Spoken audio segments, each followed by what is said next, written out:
이재명 대통령의 다주택자 관련 발언을 둘러싼 여야 공방이 설 연휴에도 이어졌습니다. 한편 지방선거를 앞두고 여야는 민심 향배에 촉각을 곤두세우고 있습니다. 서양호 정치평론가 이용호 전 국민의힘 의원과 자세한 내용 짚어보겠습니다. 안녕하십니까? 네, 어서 오십시오. 네, 설이 이제 내일입니다. 설 민심 밥상머리에 어떤 화두가 오를 것인가. 아마 부동산 얘기 참 많이 하실 것 같다라는 생각이 듭니다. 특히나 이재명 대통령 연일 SNS로 부동산 메시지를 내고 있고 9시간 전 새벽 2시에도 또 부동산 메시지를 내놨습니다. 국민의힘 장동혁 대표가 이번에 오찬에 왔다면 여쭙고 싶었다. 국민의힘은 다주택자를 규제하면 안 되고 이들을 보호하며 기존의 금융체제 등 특혜를 유지해야 한다고 보십니까? 라고 묻고 싶었다라는 SNS를 남기기도 했어요. 좀 어떻게 보셨습니까? 이재명 대통령 그 부동산 서민당이냐 부동산 부자당이냐 정책 대결을 전면화했다라고 볼 수 있겠습니다. 예. 잘 아시지만 그 이재명 대통령은 주택 소유 자체를 불온시하거나 문제 제기하고 있지는 않습니다. 다만 다주택자에게 지나치게 특혜가 많이 주어졌다. 다주택자가 주택을 보유하려면 거기에 합당한 세금을 좀 물리자. 이런 합리적인 얘기를 하고 있는 거고요. 아마도 이재명 정부를 비롯해서 우리 민주당 그 당시 역대 정부들은 아마 투기를 차단하고 실수요자를 보호하고 그리고 공공주도로 6만 호의 주택을 공급하는 등 집값이 비정상적인 문제를 부동산을 정상화시켜 집값 잡겠다 이렇게 일관되게 주장했습니다. 이에 반해서 네. 보수 정당들은 시장에 맡기자 그래서 부동산이 활성화되게 규제를 해소해라 했는데 그 결과 투기 세력만 그 이익을 보지 않았습니까? 저는 그 국회 보좌관도 오래 하고 청와대 국장도 하고 그리고 구청장까지 네. 했는데 아직도 집을 갖고 있지 못합니다. 그 일반 서민들은 뭐 저보다 더 심할 텐데요. 이번에 기회에 반드시 선거 핑계 그만대고 경기 활성화에 져야 된다는 핑계 그만대고 확실히 집값 잡겠다고 하는 이재명 정부의 강력한 드라이브 저는 집 없는 사람으로서 그 강력한 기대와 희망을 가지고 있습니다. 네, 이재명 대통령의 부동산 메시지들 좀 어떻게 보고 계십니까? 요즘에 이재명 대통령께서 신나신 것 같아요. 그러니까 그 다주택자와의 전쟁 네. 이것처럼 느껴지는데 SNS를 통해서 뭐 연일 압박을 하고 이런 모습들이 굉장히 뭐 국민 전체로 보면은 호응을 받을 수도 있을 것 같다는 생각을 하는 것인데요. 지금 왜 그러냐면 지금 주택 소유자 중에서 다주택자의 비율이 15%입니다. 네. 그런데 대한민국의 가구 중에서 유주택자는 43%밖에 안 돼요. 그러니까 실제로는 다주택자의 비율은 대한민국의 가구 수를 따지면 한 8, 9%, 10% 미만이란 말이에요. 그러니까 이 다주택자들을 압박하는 것은 비다주택자들로부터의 상당한 호응을 끌어낼 수 있는 정치적 어젠다다 이렇게 보고 있는 것이고요. 그런 측면에서 올 6월 지방선거를 앞두고 이렇게 계속 어떤 시장에 어떤 압박과 하는 어떤 메시지를 내는 것은 상당히 정치적으로 효과를 거두는 그런 것 같습니다. 그러나 알다시피 이 부동산의 문제가 다주택자의 문제만 갖고 해결되는 것은 아니거든요. 그런 측면에서 보다 대통령께서 근본적인 대책을 좀 고민하시는 그런 모습을 좀 보여주는 것이 좋을 것 같고요. 그리고 너무 자주 이렇게 같은 어젠다를 가지고 SNS를 하시다 보면 또 과유불급이라고 이게 또 내성이 생겨서 앞으로는 좀 영이 안 쓰는 측면도 있기 때문에 여러 가지를 좀 고민해서 하시는 게 어떨까 싶습니다. 네. 앞서 서양호 평론가께서 이 대통령이 정책 대결을 전면화했다 이렇게 해석을 해주셨는데 실제로 이를 두고 여야의 공방은 좀 거센 모습입니다. 오늘 민주당은 국민의힘 새 당명을 부동산 불로소득 지킨당으로 바꿔라 이렇게 국민의힘 의원들의 좀 다주택을 꼬집으면서 이런 서면 브리핑을 내기도 했고요. 또 국민의힘은 이재명 대통령의 분당 아파트를 연이 계속해서 문제 삼고 있는데 이런 공방은 어떻게 보시는지?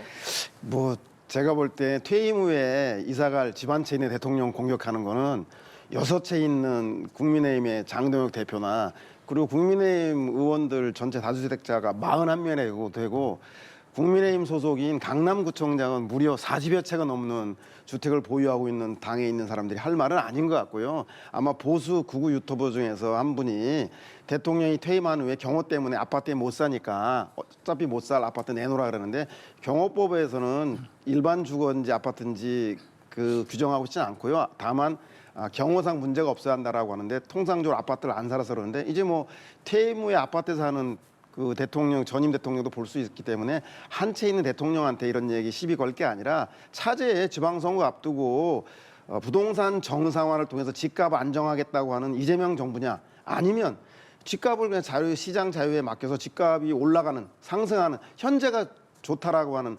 국민의힘이냐 이 두 문제를 본격적으로 지방선거에서 유권자에게 제시해서 유권자에게 선택을 받도록 하는 그런 사회적 합의를 차지하는 게 어떻겠냐 한 채 가지고 얘기하는 거 너무 째째해 보입니다.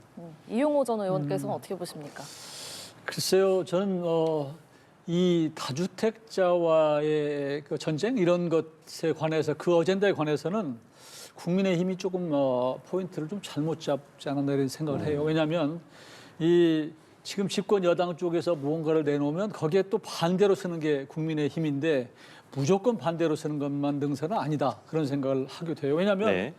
조금 전에도 말씀드렸지만 그 다주택자의 비율이 실제로는 10% 미만이기 때문에 이게 나머지 90%가 넘는 사람들이 다주택자들에게 압박을 가해서 주택 가격을 낮추고자 하는 것은 그에 대한 것은 굉장히 환영하는 그런 입장이 있단 말이에요. 그러니까 선거 공학 측면에서도 결코 이 다주택자들을 옹호하는 듯한 그런 쪽에 서는 것 같은 그런 입장을 취하면 전략적으로 손해다 그런 말씀을 드리고 싶고요. 지금 우리 국민의힘이나 여야 정치권에서 논의할 일은 어떻게 하면은 이 근본적으로 부동산 가격을 낮출 수 있는 것인가, 또 어떻게 하면 공급을 늘릴 수 있는 것인가 이 부분을 근본적으로 고민할 필요가 있다고 생각하는데요. 저는 여도 야도 다 문제가 있다고 보는 것이 지난번에도 공급 대책을 내놨지만 과연 실효성 있는 대책이 얼마나 있는가. 예를 들면 지금 재건축 재개발에 관해서 좀 규제 완화 같은 것을 서울시는 요구하고 있는데 당시 국토건설부에서는 전혀 들어주지 않았고 또 세운상가 재개발 문제만 해도 집권 여당에서는 반대라는 듯한 뭐 유네스코 문화유산을 핑계로 해서 반대 그런 입장을 취했는데 반대로 또 유네스코 문화유산 똑같이 있는 태릉 시시 같은 경우는 또 공급 대책에 들어가 있단 말이에요. 그러니까 이게 지금 집권 여당도 마찬가지고 국민의힘도 마찬가지고 이 부동산 가격을 우리 국민의 국민의 입장에서 좀 무주택 서민의 입장에서 잡을 것이냐 하는데 어떤 포인트를 두는 게 아니고 서로 그냥 감정적으로 이 정치 공방만 하는 것이 정말로 좀 국민들 보기에 불편할 것이다. 저는 그렇게 보고요. 그런 차원에서 좀 집권 여당도 이게 다주택자의 문제만 자꾸 부과할 것이 아니라 이거 근본적인 문제가 아니거든요. 근본적 해법이 안 되거든요. 그래서 좀 더 그 종합적인 대책을 공급 대책을 더 2차, 3차로도 내놓을 필요가 있다. 그렇게 봅니다. 예, 이런 가운데 이재명 대통령의 국정수행 지지도 오늘 나온 조사가 있어서 저희가 짚어드리도록 하겠습니다. 리얼미터가 에너지경제신문 의뢰로 지난 9일부터 13일까지 전국 18세 이상 유권자 2,524명을 대상으로 물은 결과인데요. 56.5%가 긍정, 38.9%가 부정으로 나타났습니다. 긍정은 0.7%포인트 올랐고 부정은 0.2%포인트 낮아졌는데요. 이 조사에서 3주 연속 이재명 대통령의 국정수행 평가가 긍정적으로 상승하는 모습을 보여줬습니다. 어떤 점이 좀 상승을 이끌었다고 해석을 하세요?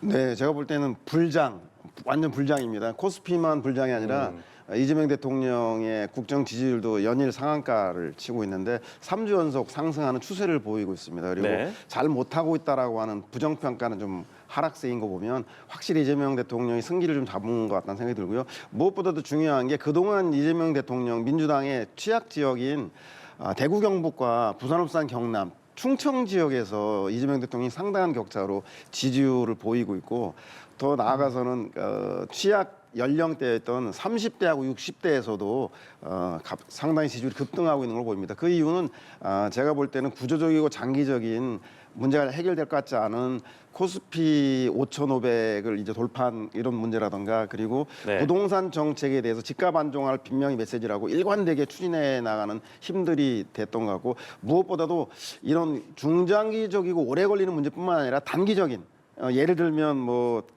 그냥 드림 사업장을 방문한다던가 재래시장을 방문한다던가 아니면 또 사람들이 가지고 있는 물가 인상에 대한 불안이 생리대 문제라든가 교복값 문제, 즉 코스피가 아무리 높아도 서민들에게 피부에 와닿지 않는다. 피부에 와닿으면 오래 내에 걸린다고 해서 이런 당면한 서민들의 물가 문제에 대해서 관심을 갖는 이 투트랙 전략으로 인해서 아마 국민들의 마음을 어루만지고 있기 때문에 국정 지지율이 상승하고 있는 것 같고, 이 상승세는 추석 연휴에도 국민의힘이 계속적으로 부동산에 대해서 부자 부동산 정당으로서의 면모를 일신하지 않는다면 국정 주도권은 당분간 이재명 대통령과 민주당이 있지 않겠냐는 생각이 듭니다. 네, 긍정적인 평가를 들어봤습니다. 이번 여론조사 어떻게 보셨어요?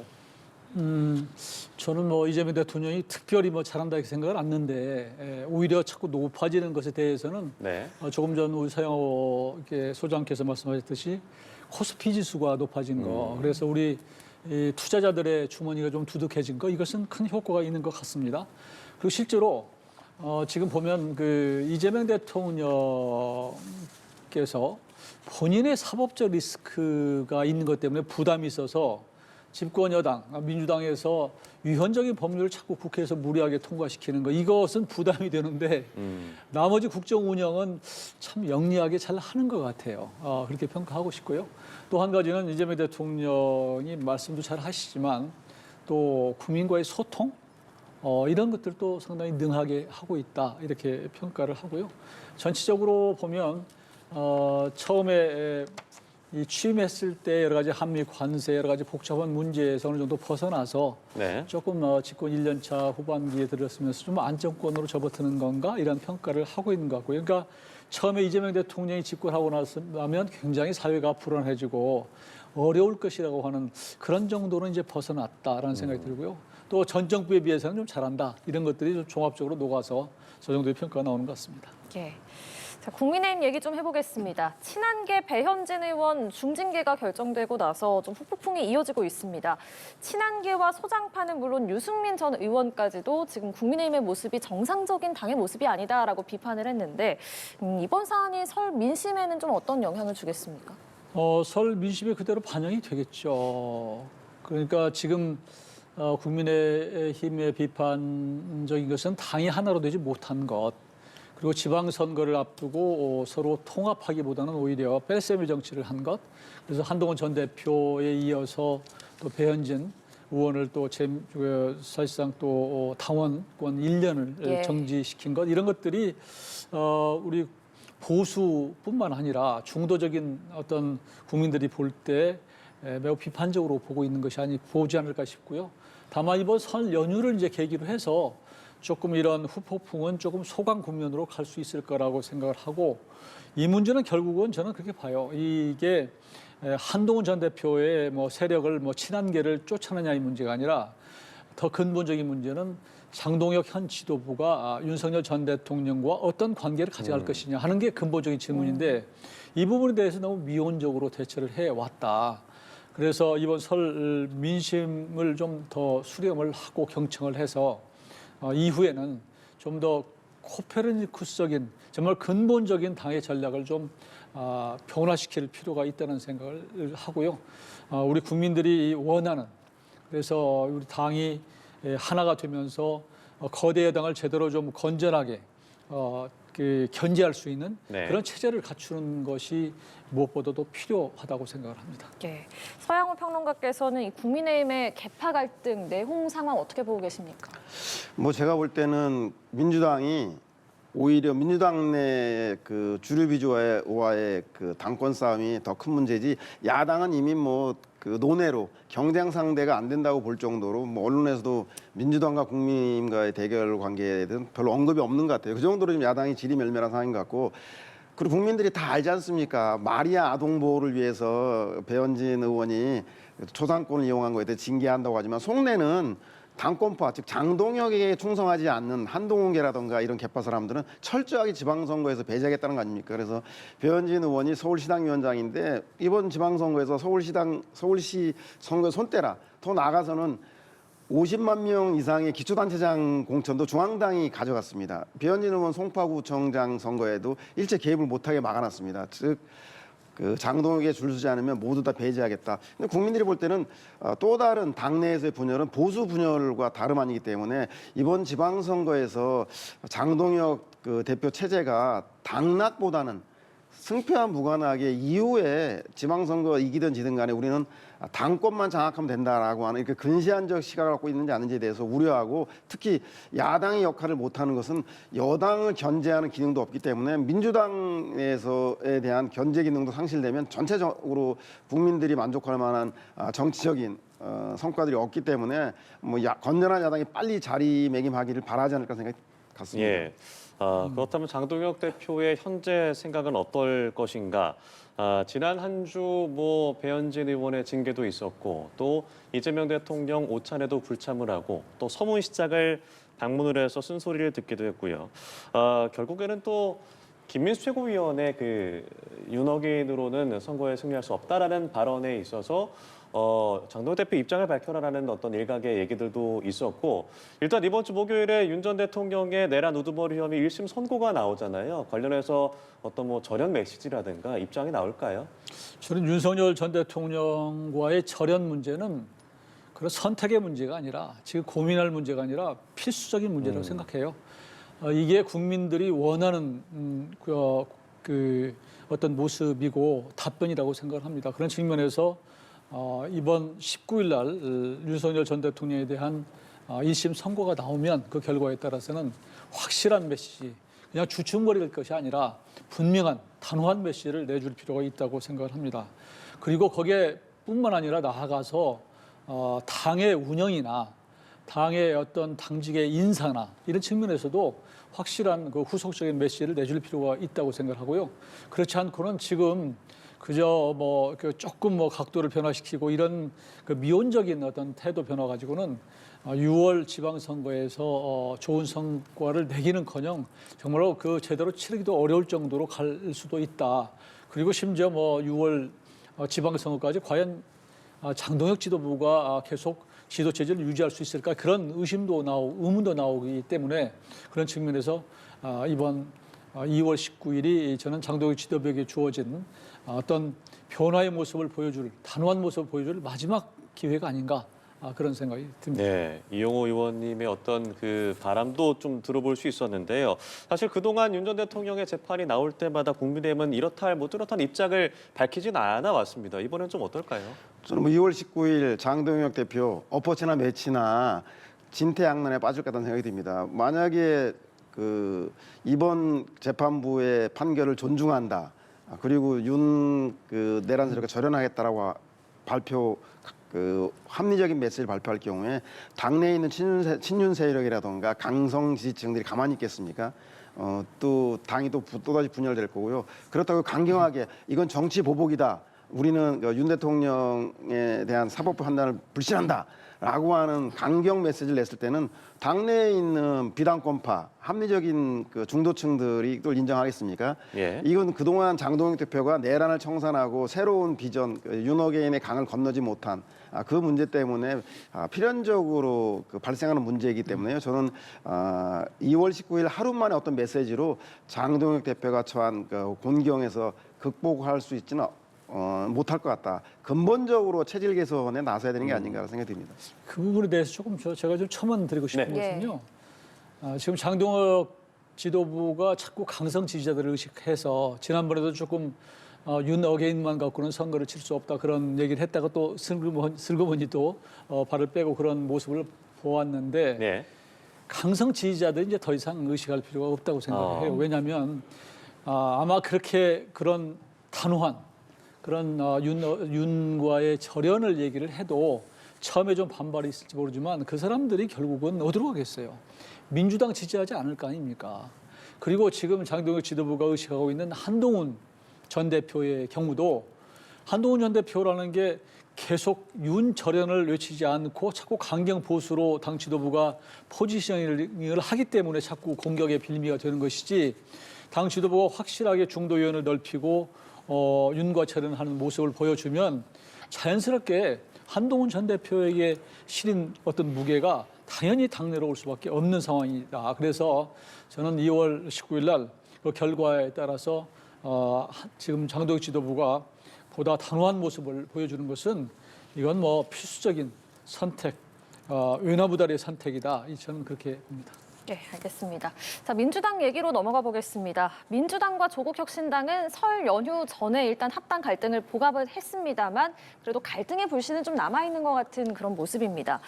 이 사건으로 좀 정청래 대표가 리더십에 타격이 불가피하다 이런 해석이 많은 상황인데 이번 이슈가 좀 8월 전당대회 당권 구도에는 어떤 영향을 줄 거라고 보십니까? 그렇죠. 국민의힘이라고 하는 제1야당이 제 역할을 못하니까 결국 민주당은 민주당의 적은 민주당 내부에 있는 문제인 게 맞는 것 같습니다. 그래서 당권 문제는 지방선거 승패에 따라서 그 결과가 나올 것 같고요. 사자가 토끼 한 마리를 잡을 때도 사력을 다하는데 지방선거 앞두고 합당을 반대하는 당권을 두는 합당 반대 이 국민들이 어떻게 볼 것인가. 그리고 2월 19일이면 일단 내란 세력에 대한 1차 단죄 윤석열 전 대통령에 대한 1심 선고가 나오는데 그 이후에도 계속적으로 구도를 내란 세력 대 민주 세력으로 이렇게 구도에 만 집중한 채 인물과 정책은 등한시할 것인가에 대한 문제. 무엇보다도 좀 약간 우려되는 것은 대통령 사건 공소 취소 모임이 있는데 이게 뭐 양날의 검인 것 같아요. 잘 사용하면 이재명 대통령이 부당하게 기소당했다, 검찰에 탄압을 받았다는 걸 알려낼 수도 있지만 또 한편으로는 민주당이 그렇게 싫어하는 정치 검찰, 즉 정치에 휘둘리는 검찰의 모습을 거꾸로 정치가 검찰에 압력을 행사하는 게 아니냐라는 여론의 역풍도 있을 수 있고 따라서 이 대통령 공소 취소 모임이 제2의 합당 사태처럼 당권 싸움으로 대통령을 이용한 당권 싸움으로 비화될 우려가 많기 때문에 저는 이런 문제에 있어서 이번 설 연휴를 잘 되새겨서 민주당의 가장 큰 적은 민주당이라고 하는 국민들의 우려에 대한 이 문제 어떻게 해법을 만들어 나갈지 좀 지켜봐야 될 대목인 것 같습니다. 네, 이번 사안으로 좀 차기 당권 주자로 김민석 국무총리 그리고 조국 대표도 상당히 체급이 올라갔다 이런 분석들이 많더라고요. 어떻게 보십니까? 일단은 김민석 그 총리가 자기 당권 어떤 다툼에서 일단은 방어를 했죠. 이번에 만일 합당이 됐으면 그 김민석 총리가 다음 당권에 도전하기가 굉장히 어려운 열세에 취할 수밖에 없었는데 그래도 방어를 잘했다 이렇게 평가가 되고요. 네.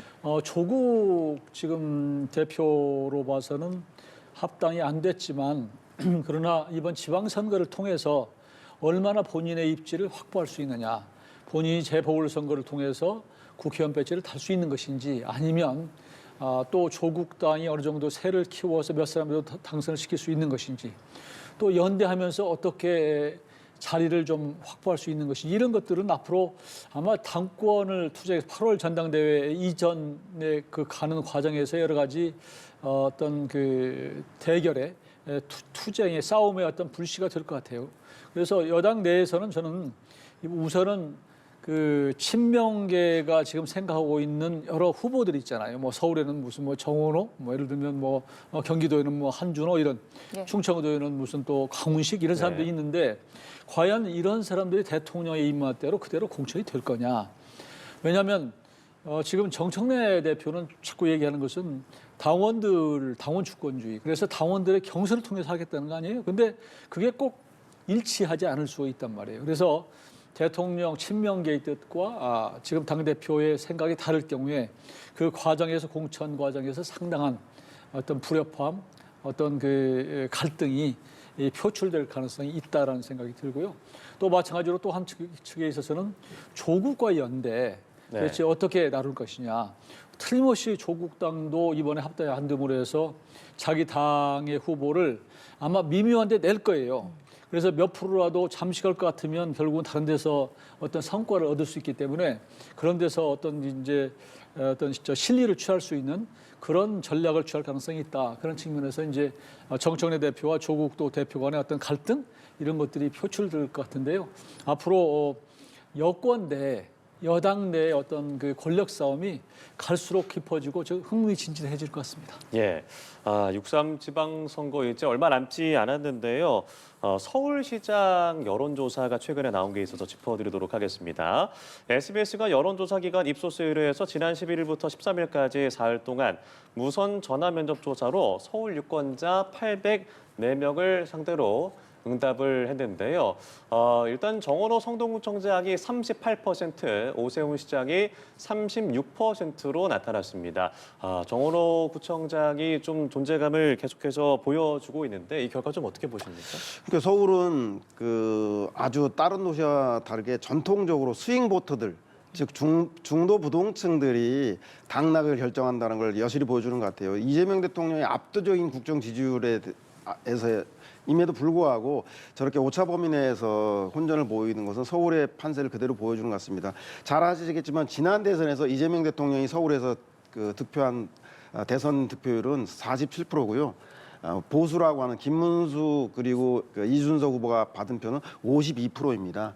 그리고 지난 지방선거에서 서울시장 선거에서 보수인 국민의힘의 오세훈 시장이 됐고 구청장 선거에서는 19대 6으로 압도적으로 국민의힘이 그 당선됐던 지역입니다. 그래서 네. 이재명 대통령의 국정 지지율이 앞서고는 있지만 이렇게 안심할 수 없는 그 서울판이기 때문에 저는 이번 선거를 서울시 선거에서 그냥 내란 세력 대 민주 세력이라고 하는 구도로만 가져갈 게 아니라 어떻게 하면 경선 과정을 잘 이끌어서 인물에 대한 호감도 있는 매력 있는 인물을 부각시킬 것인가, 그리고 정책과 이슈를 서울에서 가장 큰 문제가 되고 있는 부동산 정책을 서울 시민들에게 어떻게 어필할 것인가에 대한 이런 인물과 정책 이슈에 대한 문제를 동시에 고민하지 않는다라면 서울 선거에서 만만치 않은 대통령의 국정 지지율과 다른 그런 결과가 나올 수 있기 때문에 민주당은 바짝 정신 차려야 한다는 것이 이번 여론조사의 결과 아닌가 생각이 듭니다. 예, 이번 여론조사 결과를 통해서 민주당이 조금 더 정신을 차려야 된다라고 말씀을 하셨네요. 어떻게 보고 계세요?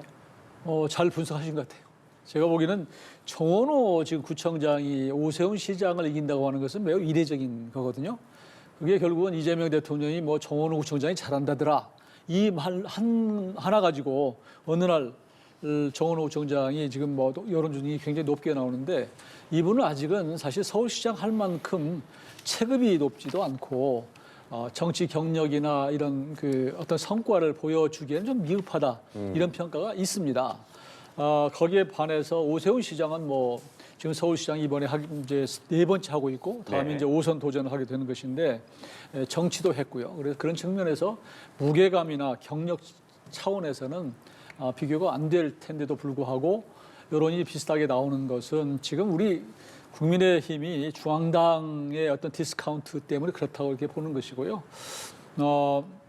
지금 여론조사 가지고 6월 선거를 그대로 예측하기는 좀 성급한 측면이 있고 네. 선거라는 게 언제든지 변동성이 커서 투표 뭐 보름 전 가야지 이게 결정될 정도로 그렇기 때문에 지금 뭐 이 나온 거 가지고는 뭐라고 말씀드릴 수는 없지만 다만 작년에 나왔던 여론조사에 비해서 매우 지금 오세훈 시장 같은 경우에도 굉장히 위협을 느낄 만큼 본인이 속이 탈 만큼 그런 데이터가 나오고 있어서 초조한 상황인데요. 그러다 보니까 오세훈 시장은 자꾸 장동희 대표를 공격하고 이런 상황이다. 예.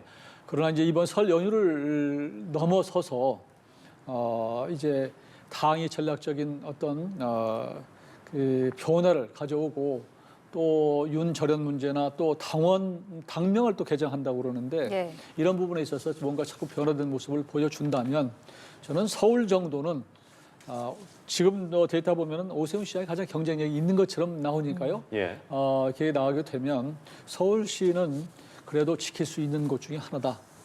그렇게 봅니다. 네, 알겠습니다. 오늘 두 분 말씀은 여기까지 듣도록 하겠습니다. 서양호 정치평론가, 이용호 전 국민의힘 의원과 함께했습니다. 고맙습니다. 고맙습니다.